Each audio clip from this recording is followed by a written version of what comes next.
Сайн байна уу? Та бүгдд энэ өдрийн мэндийг хүргэе. За өнөөдрийн дугаараараа би та бүгдэд Maxi-Cosi Zilog 3 загварыг бол танилцуулах болно. За ерөнхийдөө Zilog 3 гэж яагаад хэлсэн бэ гэхээр өмнө нь бол манай дээр 1 2 гэсэн загварууд бол худалдаалж ирсэн болвол одоо 2022 оны шинэ Zilog 3 за хар болон хар хөх гэсэн хоёр үний сонголтоор худалдаалагдаж байна. За ерөнхийдөө шинжлэгдсэн загварыг би түрүүнд дурдсан байгаа. За юу нь шинжлэгдсэн бэ гэдгийг бол түрүүд хэлчихье. За том дугуйтай болж 1-2-оос илүүгээр Zilog 3 маань бол маш том хэмжээтэй дугуйтай болж амаржийн илүү сайжирсан. Ингэснээр Монголын одоо энэ юунд бартаа зам дээр илүү сайн болсон гэсэн. За мөн нэмэлтээр дотор талдаа хүүхдийн маань одоо матрас бол нэмэлтээр одоо нярайн үед хэрэглэх матрас бол нэмэгдсэн. Мөн хойдлын бариул маань бол илүү хоош сундаг болсон. За одоо болохоор та бүгд би дээдлээ нарны одоо хаалт хэсгийг бол тайлбарлая гэж бодож байна. За манай Maxi-Cosi брендийн бүх тэрэгнүүд маань 50 градусны одоо нарны хит яган туяаны хамгаалалтаас гадна ус чигнээс цасны бол хамгаалалтай байдаг.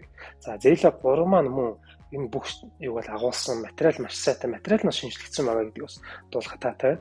За мөн одоо хойдлын хүүхдийн маань одоо тэргэндээ хөлгөнд явж байгаа тохиолдолд сахиг бол маш сайнаар оруулж агаар солилцлыг бол оруулах ийм сэрхивч хэсэгтэй. Мөн энэгээрээ та хүүхдээ хэрхэн зорчиж байгааг болох харах боломжтой.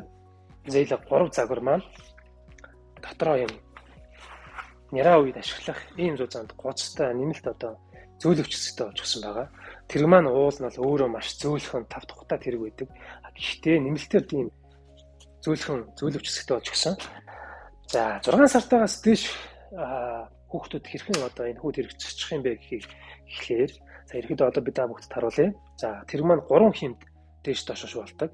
Дунд зэрэг болон бүр босоо гэсэн 3 хэмд бол болдог. Хэрхэн одоо 6 сартаас суулгах вэ гэхлээр хойноо уртын хэсгийг урагшлуулдаг юм багладаг хэсэг хүн байгаа. За тэрийг хооронд нь холбоно. Мөн доотлын суудлын хэсгийг холбож өгнө. За ингэснээр таны хүүхэд 6 сартаас дээш хугацаанд яг ингэж суух бүрэн боломжтой болж эхэлнэ гэсэн. За хажуу талаас нь харуулъя та бүгдэд.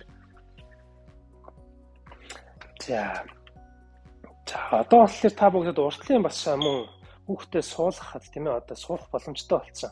За мэдээж яриг нь бол бүснүүд маань бол маш амархан тайлагдчих хийдэг. За хүүхдээ суулгахдаа уртлын бариулны хэсэг бол аваад суулгах боломжтой.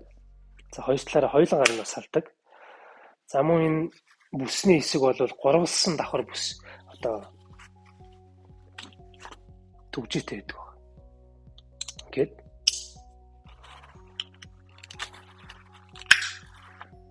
төгжигдчихдэг байна. За одоо болохоор та бүгдэд би хэрхэн хураах зааврыг үзүүлэе гэж бодож байна. За хураахад маш энгийн одоо хойдлоос 3 хэмт өөрчилжсэн тэрхүү бариулнасаа бариад урагшаага болгоход таны хүүхдийн тэрэг бол хураагдах болно. За хойдлын бариулны хэсэг дээрхээ бариулнасаа атгаад урагшлуулад за энд бариулны хэсэг байгаа. Эндээс татвал таны тэрэг бүрэн хураагдана. За хураагдсан үедээ бол энэ хажуудаа төгжөөтэй учраас маш танд бол амар таавална. За иргэн хэрхэн босох вэ гэхлээр энэ хүү төгжээгээ тайлаад за тэгээд хүүхдээ тэргийг ашиглаад бариул нашлуудал болоо гэсэн. Ингээл таны тэрэг их үедээд хураагдахтал танд маш амархнаар хураагдах боломжтой. Мөн дугуйнууд нь 4 дугуйн дөрвөлээс сална. За их бий наашаага болон зарчигч өөрийгөө эсгэлгөө болон эргүүлээд урагшаага харуулах боломжтой. За хураахтаа бас энийгээ аваад мөн түрүүнийхтэйгээ адилханаар хураах боломжтой гэсэн. Ингээл болоо. За тэгэхээр өнөөдрийн миний дуу танилцуулсан Zilog 3-ыг танилцуулах үйл явцад хамттай байсан та бүгдээрээ баярлалаа. Дараагийнхаа дугаараар эрг уулзцгаая. Баяртай.